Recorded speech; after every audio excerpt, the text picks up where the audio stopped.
Still on with this spot, bring you guys another gameplay commentary. This is Elder Scrolls Online, and this is in fact a build video, boys. And this is a build for my Magicka Templar.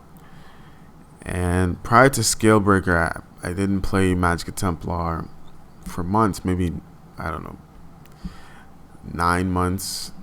Yeah, around 8 to 9 months.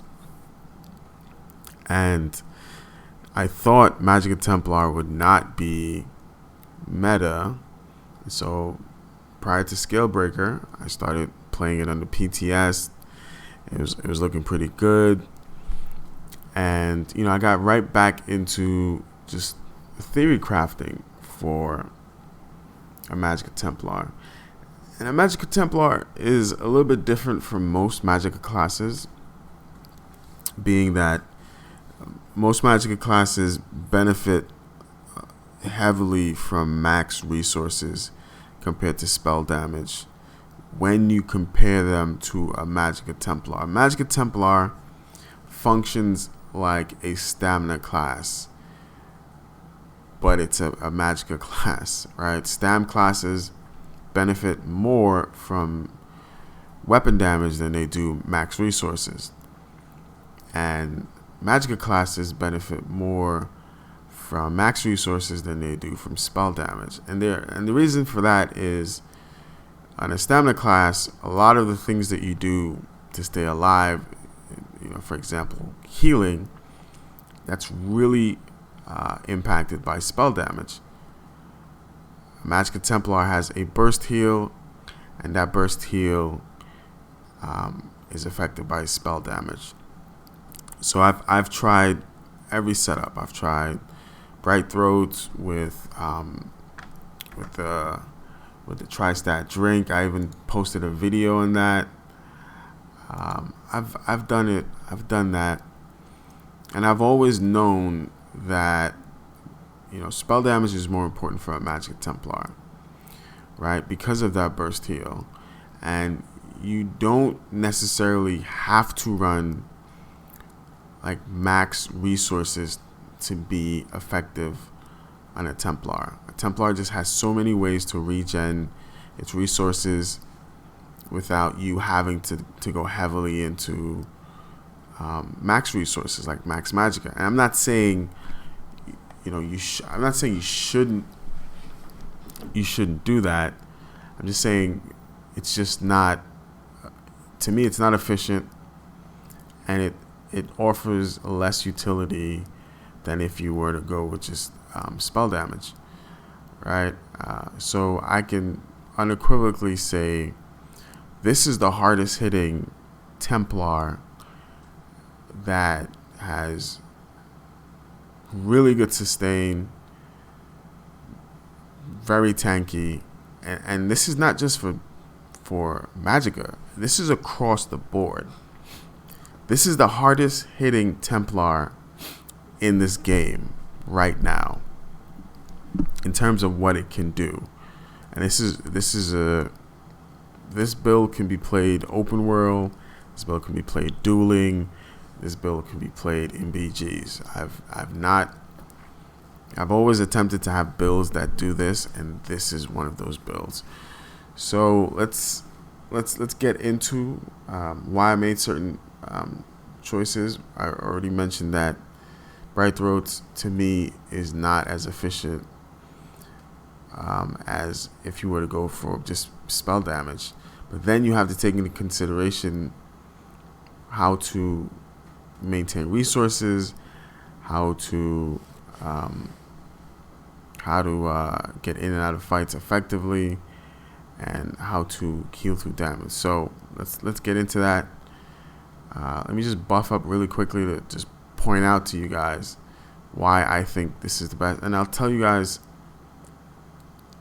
you know, a damage set that I decided to go with, and why I think it's the best damage set in terms of uptime for a Magicka Templar. All right, so let's start with the sets. The reason I'm in PTS is so I can give you guys an alternative to running willpower. I don't have this in the live version of this game, So this is why I went to the PTS. Everything else is as is in the live. I don't have Black Rose sword and board, and that's what I wanted to show you guys as an alternative if you do have it. If you're having issues, with damage. So I'm using spell strat. Most of you guys know that I was using spell strat. There's really no way to hide it. There's a symbol that shows up, an animation that shows up that this person has been hit with spell strat. So you have a lot of players who, they either use spell strat, and some people have been going away from spell strat in general, right, for PvP, because one, it can be cleansed, two, it doesn't affect your healing, because if you read what it says, when you deal damage with a light attack, you place a mark over your target for 5 seconds, granting you 500 spell damage against your marked target. This effect can occur every 5 seconds, right? So a lot of players will look at that and say, one, it can be cleansed, two, it doesn't help out other aspects of my game, right? Be it you're playing any Magicka class, it just doesn't help out because it's not showing up on your character sheet. It doesn't help out your heals, and it doesn't help out your max resource approach. So a lot of them go away from this, and you'll see some of them go to Burning Spellweave. But the reason I shied away from Burning Spellweave is because of the uptime. Spell strat essentially can be up 100% of the time, right? The duration is 5 seconds. It refreshes every 4 seconds. So if you're on point, you can essentially have this up. Even on your bad day, you might have this up at, let's say, 80% of the time, right? And I'm perfectly fine with that, right? That additional 500 plus, you get what, 256, 258, right? Is it 58?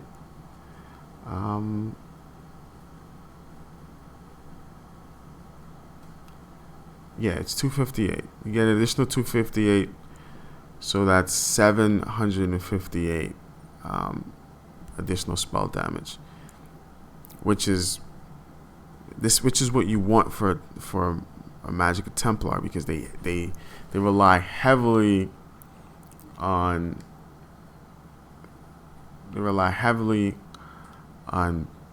spell damage to buff this up, right? So let's take a look here. So if we now go back to what we have here, that's really good. It's a really good heal. I crit for 11, 12, sometimes 13, 14. And as a Templar, there's a passive here, right? Mending. Increases the healing effects from your restoring light abilities by up to 12% in proportion to the severity of the target's wounds. That does not so that's 12%, right? Plus this 8%. I don't know if it either stacks or it's an additional 4%, but it really comes in handy. So let's keep that in mind. Like I said before, spell damage is more important for a Magicka Templar, right? I was using Infuse. I switched it to Nern. Nern gives you slightly better spell damage on the upfront. Infuse gives you a better potential, but it's not more spell damage. It just gives you better potential to have more damage. But if I buff up here before I get into anything, I buff up here. I'm well over 4,300 spell damage, and that's not having any of the buffs, right? Just think about that. And you also have off balance. So keep that in mind. That's why I said as Stam and Magicka, this is the highest damage dealing Templar currently. My personal opinion. Right? So let's continue. So I'm front barring spell strat, back barring sort of willpower. I'm sorry, willpower set. So I'm going with the 2-piece, which gives you that additional 1451 Magicka. Now, if you're having issues with your defense, right? Because you'll see what I'm running. You can always go. Let me show you guys what my stats are here. So I'm at 28 and 32. I'm like close to like 200 away from the cap for spell. So I'm here. I'm at 30 and 25, which is perfectly fine for me. But if you are having issues with that, you can easily go Black Rose. If you have if you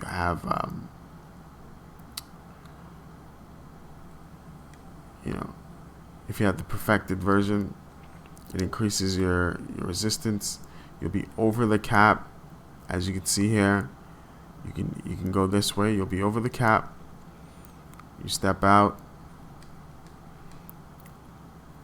You're 31.6 and you're 27.1. So you're fine. I am perfectly fine with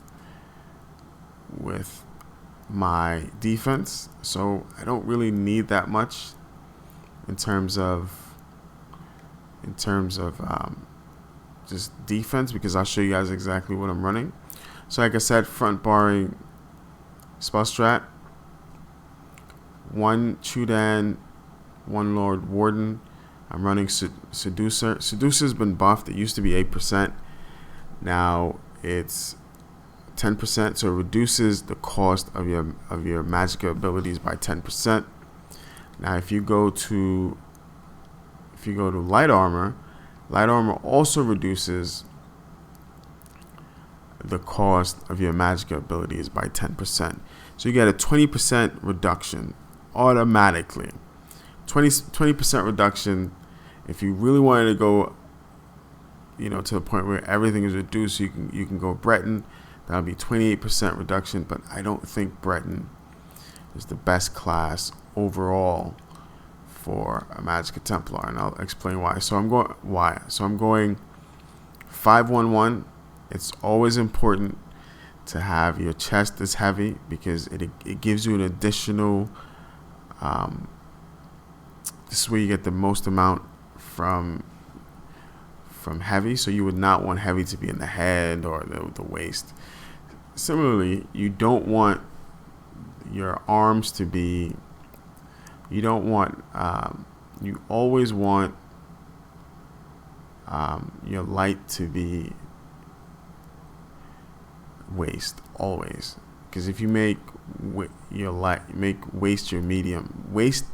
Your waist gives you the least amount of armor, so you always want to go light there. So I'm going medium. Helm. It doesn't matter which one you go in terms of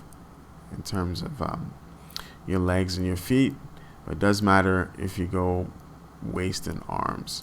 So just keep that in mind. You're essentially attempting to min-max everything, right? That's why everything is gold here. Sturdy on one of your body pieces. Don't make sturdy on your sword, because when you go back bar, that's when you get the block mitigation. But sometimes you have to block in your front bar. Sometimes you get caught and you can't bar swap. That's why I have sturdy here and infused here. Like I said, spell damage is most important compared to it offers more utility compared to max Magicka, but it doesn't hurt to have max Magicka, and I'm perfectly fine with. I don't block a lot, and I block when it's absolutely necessary. So just having that additional max resource comes in handy. All right, so I'm running 5-piece Seducer. I'm front barring spell strat, and so everything is all infused. if you want, you can still get 40k max Magicka by running 1 infused and 2 arcane, and you will be fine.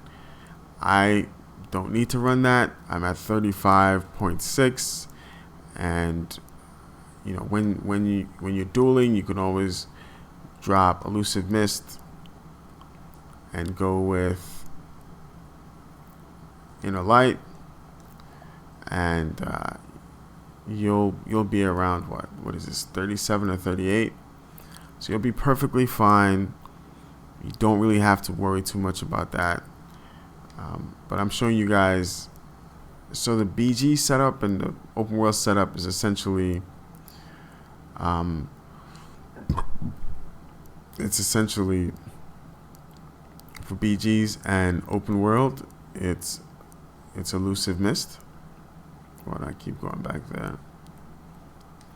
Right, when you're dueling, it's in the light. If you're not dueling a Magicka DK, you can stick with your vampire.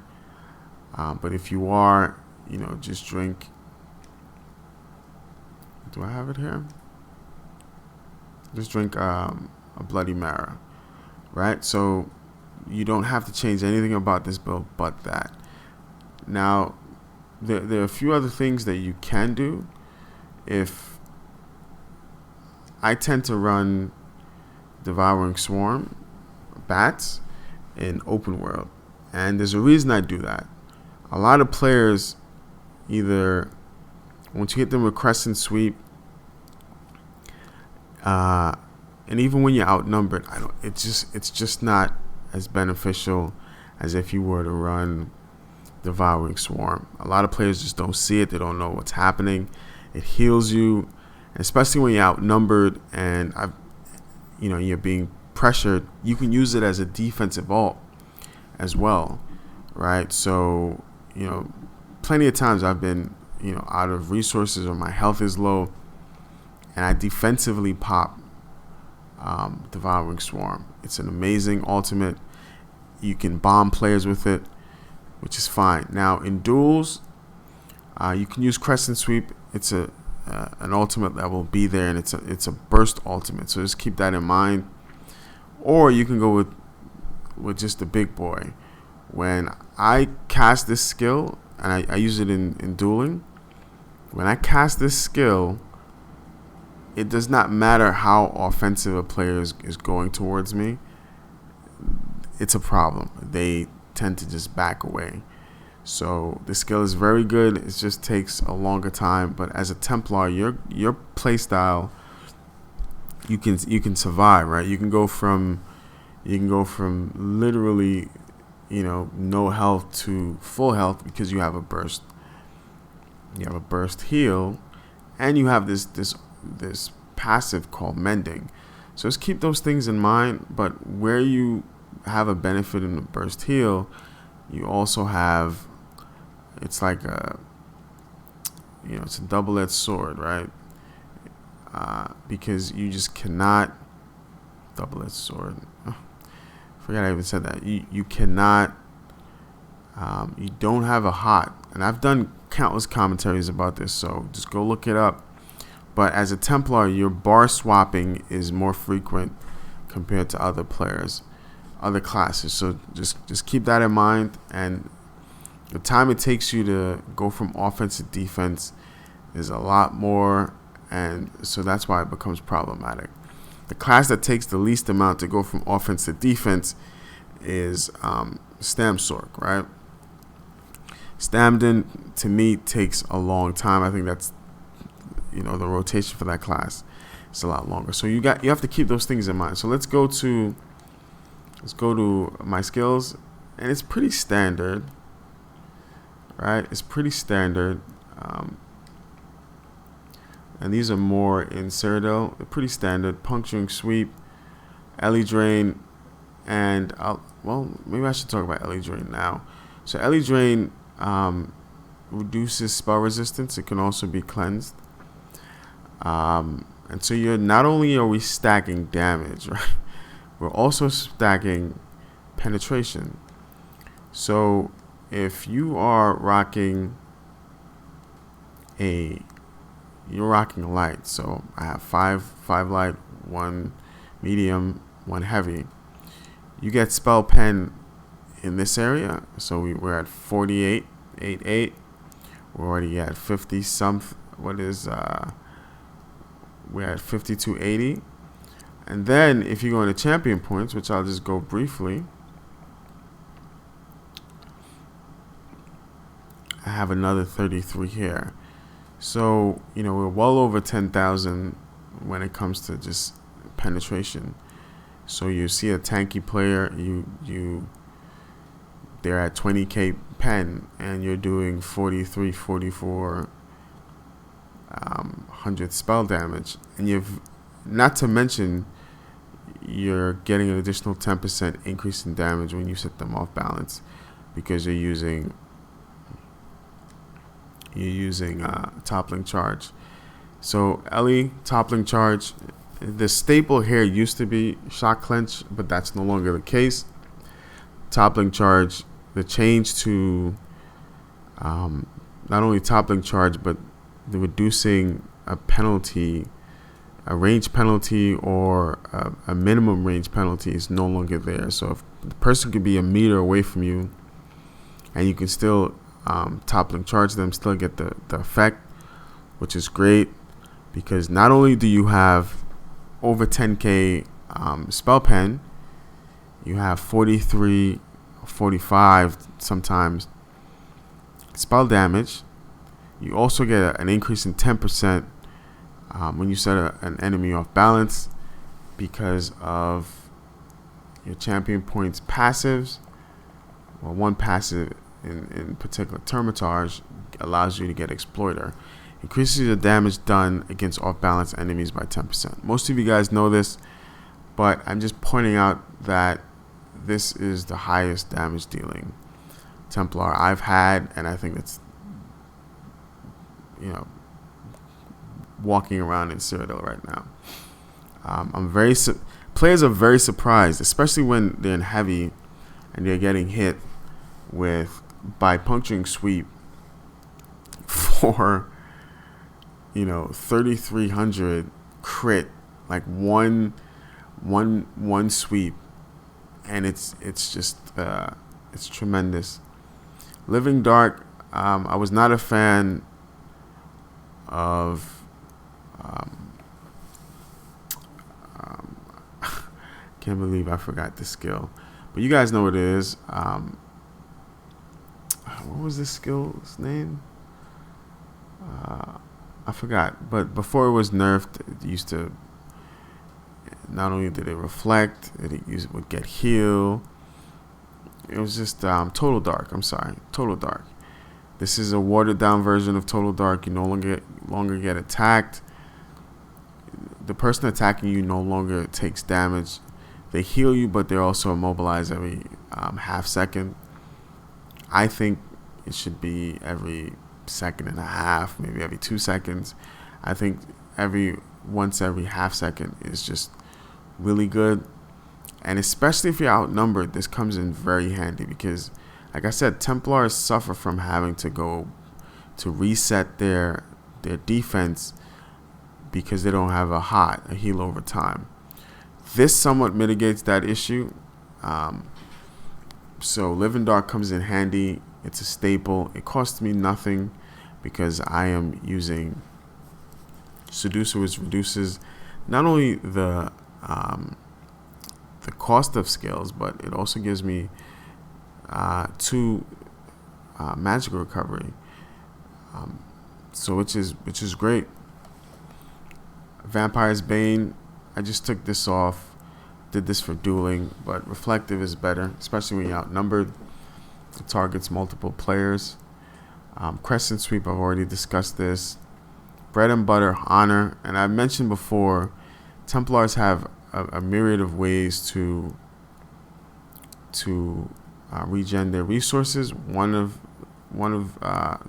those ways is Honor the Dead, right? So it says healing anyone who is below 75% health restores 60% of the ability costs. abilities cost over 6 seconds as Magicka. I never spam this skill. You will never see me like this spamming, well, for demonstration purposes. This is just not in my DNA to do this. Extended Ritual.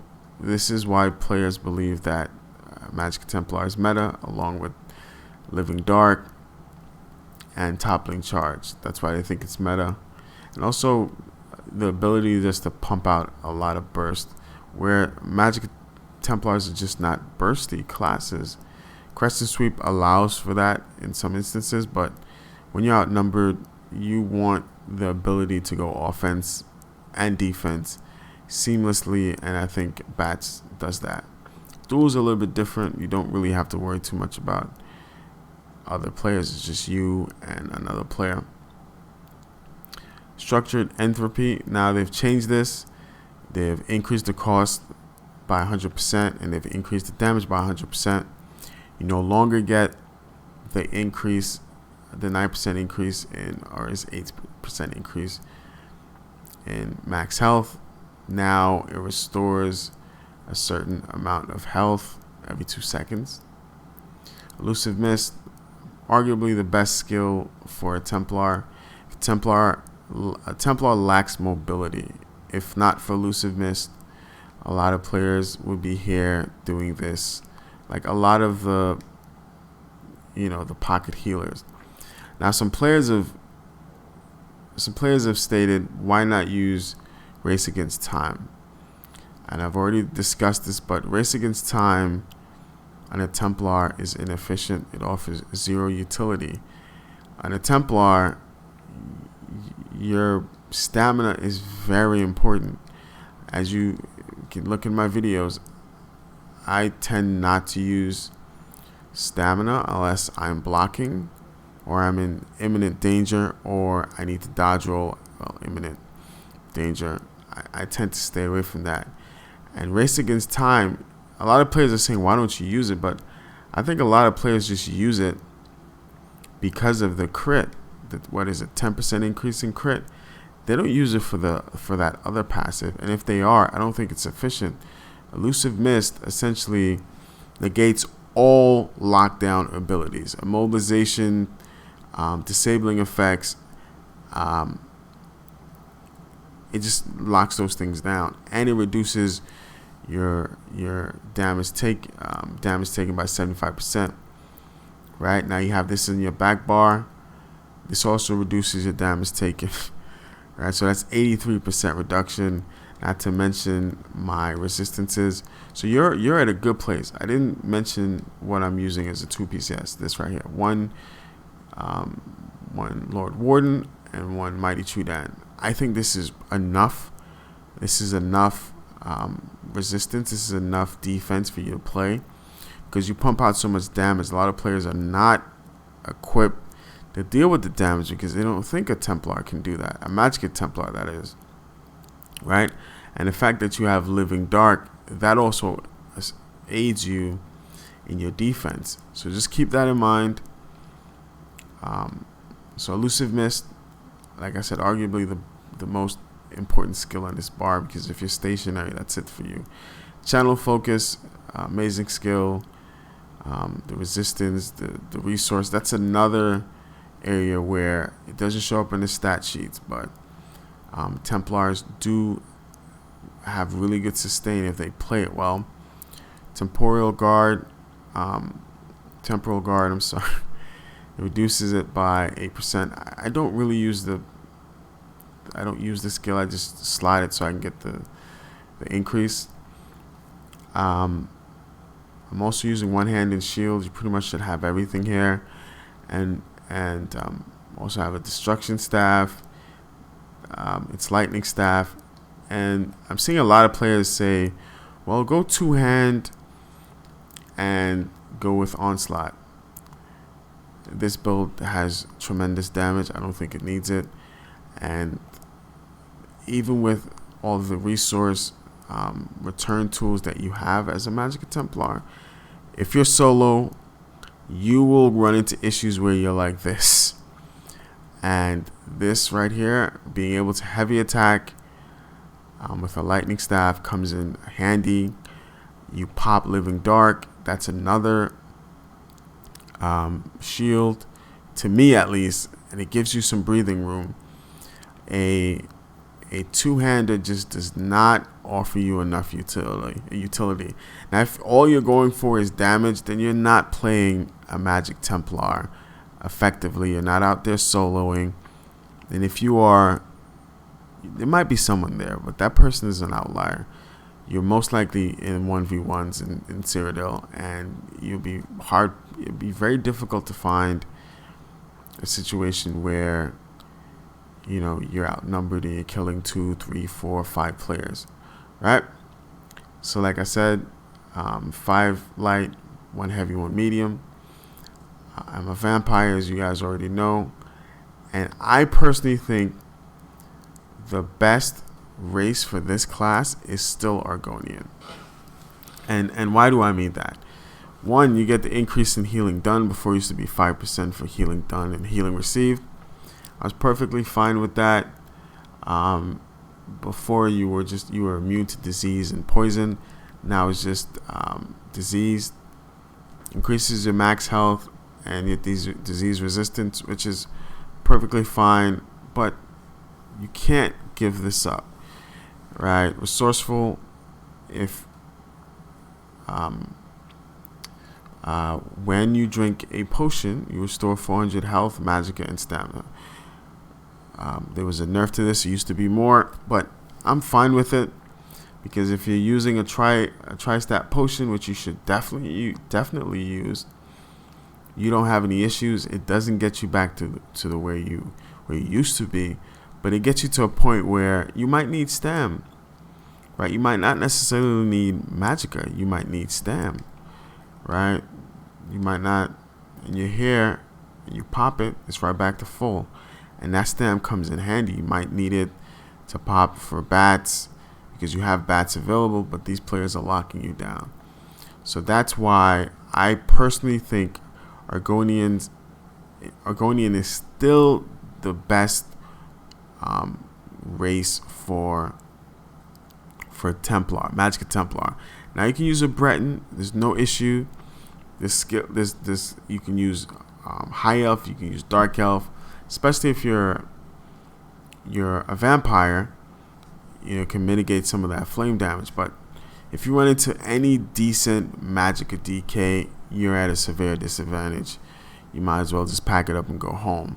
But if you catch them and you know they want to allow you to just use a Bloody Mara, that's their ass. They're done. You'll be able to just punish them. With the amount of damage that you put out on this build, a lot of players just don't know what to do. Alright, so just keep that in mind. You should definitely have Undaunted. Now, if you have Undaunted on one class, you can get it on every class, because they're now selling it in the guild store. You should definitely have Alchemy maxed out for medicinal use. So let's go to the champion points and then talk about how you play this setup. So 27 into Siphon. Look, if you can't beat them, join them. 58 into Warlord, 75 into Arcanist, 43 into Tenacity. Again, if you had a two-hand setup, you would not be able to use this effectively, because a Lightning Staff gives you back resources. Yes, you can heavy attack with a Ice Staff and with a Flame Staff, but it's not as effective, and it doesn't offer that utility that a Lightning Staff offers. 56 into Tumbling, 11 into Shadow Ward. I don't block that often, but when I do, like I said, it's in dire situations, and it comes in handy because I also have points into Sturdy. 75 into Blessed, increases your healing done. We also get an additional 6% from being an Argonian. So we're at 20% here. We also get an increase of 8% here. So we're pretty much into major mending already. Major mending used to be 30%, and now it's what, 25%. So we get the 6% from there. So we're at 20%. And if you go to restoring, restoring light, not only do you get 12% increases the effect of your healing, but you get minor mending. So you get another 8% in healing done. So you're well over major mending with this setup. So just keep that in mind. So you can pump more points into this if you block. I don't block that often unless it's immediate. Increase your crit by 10%. I think 23 is good, because if you go to a Templar here increases your critical damage by 10%. Okay, so you get an increase in crit damage by 10%. You get another 10% from the champion points, champion passives, and it increases your damage done to blocking target by 10%. Just keep that in mind. And then if you go down here, where is it at? You also get reductions. No, it's Dawn's Wrath. So reduces the health, magic, and stamina and ultimate cost of your abilities by 5%. I think this used to be 2%. They've increased it. So we're at 25% reduction. So I think we're perfectly fine here. And again, I told you guys how I personally think Magicka Templars function. 10% into this, 33 there, so we're over 10,000 spell pen. A little bit into Master of Arms because of a few skills here. You get Crescent, Toppling Charge. It's not affected by this. And then you also get Magic Return here because of Ellie Drain. And you'll see why I can run next to nothing resistance, because there's so many things that just don't show up in the stat sheets. I should put some more points into this because I heavy attack a lot, but we'll see. 75 into Termitage,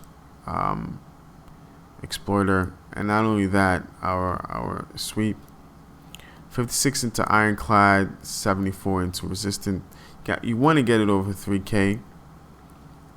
20% here, which is fine for me. Just remember, 660 resistance is 1% reduction.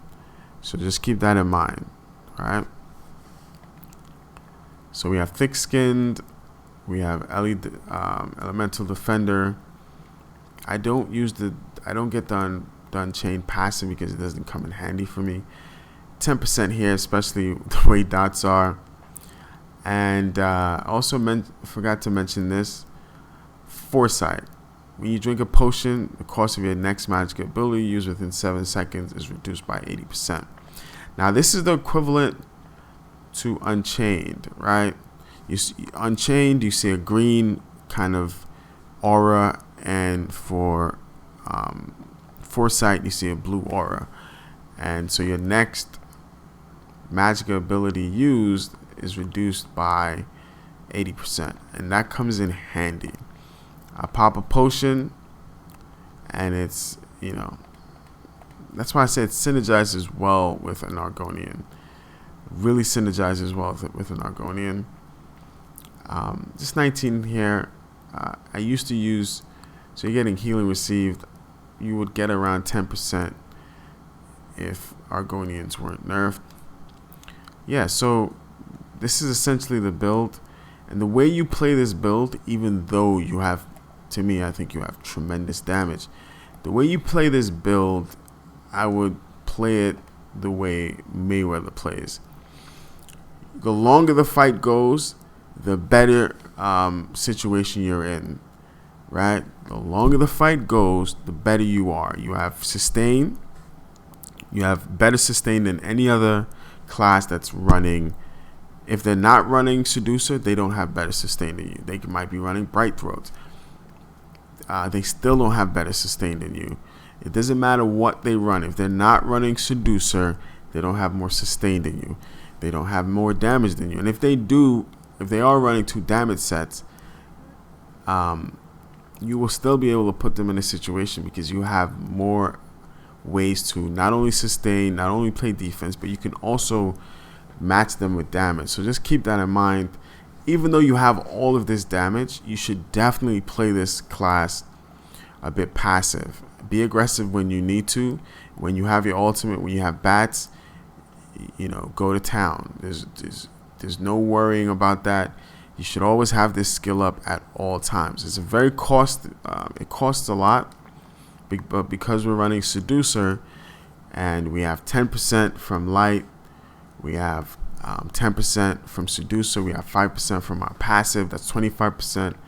And then if you go into heavy, I mean, we're still getting some stuff from Constitution around 108, which is perfectly fine for me.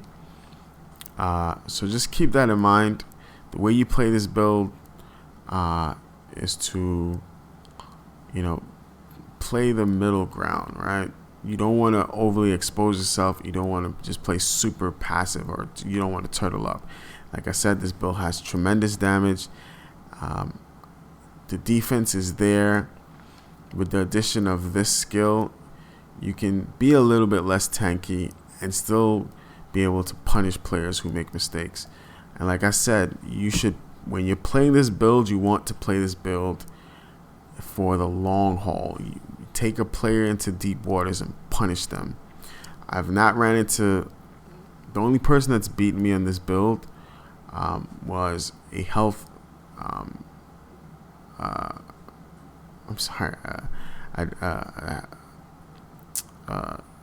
debuff, a defile build. I've not lost to anyone else on this build. I literally ran through everyone else. Okay, so, but that also has to do with your skill and how you approach this build. I know, yes, I just mentioned skill and ESO, but to me, that's how I would play this build. The damage is there, like I said, and let me just show you guys my stat sheet. I'm running, well, I'm a Vamp 1 here, but when it's maxed out, my resources are like 1450 something. I'm running the Atro, running Tri-Stat Food, and like I said, you have so many ways to regen your resources that you don't need to go max resources, because Templars don't benefit from that, right? Everything here is robust, everything here is stellar, and this is the build video, guys. Anyway, I don't know how long this video was, but let's take a look. It's 43 minutes. Anyway, I'm out.